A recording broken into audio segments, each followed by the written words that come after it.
వీరుడు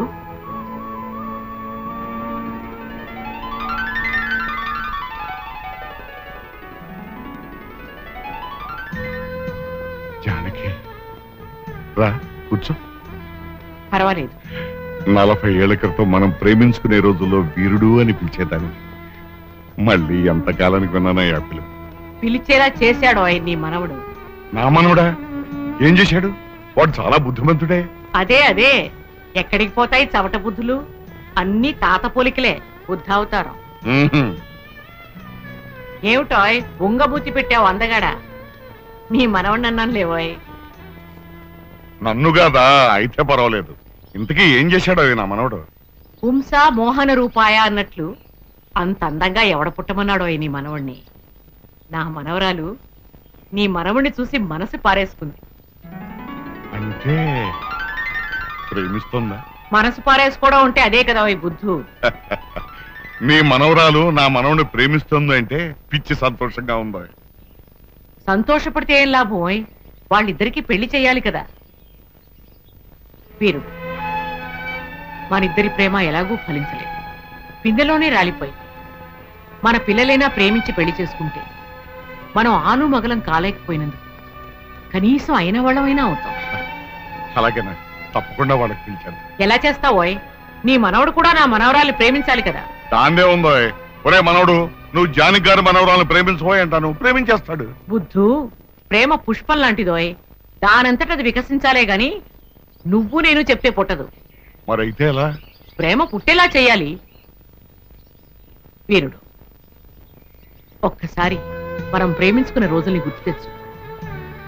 అసలు మనం ఎలా ప్రేమలో పడ్డామో నీకు గుర్తుందా? ఎందుకు లేదా? మైసూరు ఎడ్ల బండి మీద నువ్వు, ఒంగోలు ఎడ్ల బండి మీద నేను సంతకు వెళ్తాను. నీ బండి ఇరుసు విరిగిపోయింది, దాంతో నా బండి ఎక్కావు. నీ చేతులు పట్టుకుని బండి ఎక్కించాను. కళ్ళు కలిసి బండి కుదుపులకి ఒకళ్ళ మీద ఒకళ్ళ పడ్డాం. దాంతో బండి మించి కింద పడిపోయాం. ఆ పడ్డం ప్రేమలో పడ్డాం. పర్వాలేదే, మన ప్రేమని ఆ రోజుల్ని మర్చిపోయావేమో అనుకున్నాను. గుర్తుందన్నమాట. మరి ఇంకే అదే దారిలో వెళ్ళు. అలాగే వాళ్ళిద్దరిని ఎడ్ల బండి ఎక్కించి సంతకు పంపించేద్దాం. అలాగే జీడీలు పప్పుండలు కొనుక్కోమని చెరో పావలా కూడా ఇచ్చి పంపిద్దాం. అలాగే తప్పకుండా ఇచ్చి పంపిద్దాం. వీరుడు నీకు బొజ్జ పెరిగింది గాని బుద్ధి పెరగలేదు. అదేమిటా? ఈ రోజుల్లో పిల్లలు ఎడ్ల బండికి సంతలకు వెళ్లేవాళ్ళ, మరి సైకిల్ ఎక్కి కాలేజీలకు వెళుతున్నారు కదా. అవును. నీ మనవడు నా మనవరాలి సైకిల్ ఎక్కాడనుకో, డబుల్ సార్ బ్రహ్మాండం. కళ్ళు కలవడం, ఆ తర్వాత సైకిల్ గతుకులో పడ్డం, ఒకళ్ళ మీద ఒకళ్ళు పడ్డం, తర్వాత ప్రేమలో పడ్డం. కరెక్ట్. అయితే వెంటనే నా మనవడిని నీ మనవరాలు సైకిల్ ఎక్కువని పంపించేస్తాను. అలా చెప్తే ఎక్కుతాటోయ్. మరి ఏం చెప్తే ఎక్కుతాడే? నీ గడియారంలో టైం వెనక్కి తిప్పేయి. తిప్పాను అనుకో. కాలేజీకి ఇంకా టైం ఉందనుకుంటాడు నీ మనవడు. ఊళ్ళో కుర్రవాళ్ళంతా కాలేజీకి వెళ్ళిపోతారు. నీ మనవడి సైకిల్లో గాలి తీసేయి. అప్పుడు వేరే దారి లేక నా మనవరాలి సైకిల్ ఎక్కుతాడు నీ మనవడు. ఆహా, ఇప్పుడు అర్థమైంది. చాలా బాగుంది. సైకిల్ కి గాలి కొట్టడం అంటే కష్టగానే తీసేయడం ఎంత ఫట్. అలాగే గాలి తీసేస్తాను, వాళ్ళిద్దరిని ప్రేమను తోసేస్తాను. ఈ వీరయ్య ద్వారా తడాకా ఏమిటో చూపిస్తాను.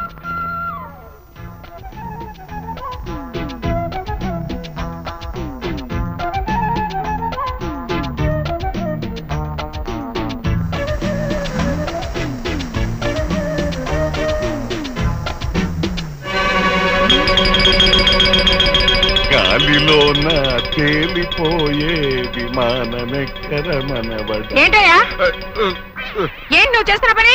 పిల్లాడు కాలేజీకి వెళ్ళని తయారవుతుంటే పిల్లాడి సైకిల్ గాలి తీసేస్తావా? అసలు నీకు బుర్ర ఉందా? ఆహా, బుర్ర పని చేస్తుందా అంట. గాలి ఎందుకు తీసావు చెప్పు మరి కదులు. అబ్బే ఉత్తినే గాలి ఆడక ఒక్కపోస్తుంటేను. ఏంటి నీ గాలి ఆడకపోతే పిల్లాడు సైకిల్ గాలి తీసేస్తావా?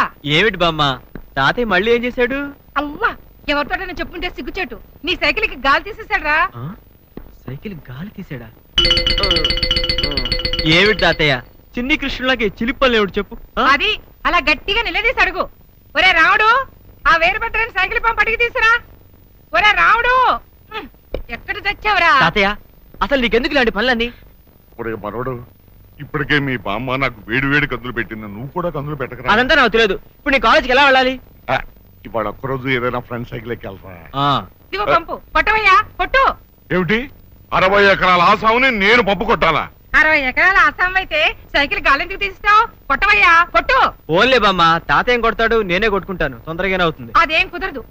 ఇంకొకసారి గాలి తీయకుండా ఉండాలంటే గాలి కొట్టడం ఎంత కష్టమో ఆ మనిషికి తెలిసి రావాలి. అలా పందిరుగుందా నిలబడి చూస్తావే? కొట్టవయ్యా, గాలి కొట్టు. రారా అయ్యా, టిఫిన్ చేద్దు గాని. దీంతో కందులు తినేదానికంటే గాలి కొట్టడమేనయ్యా.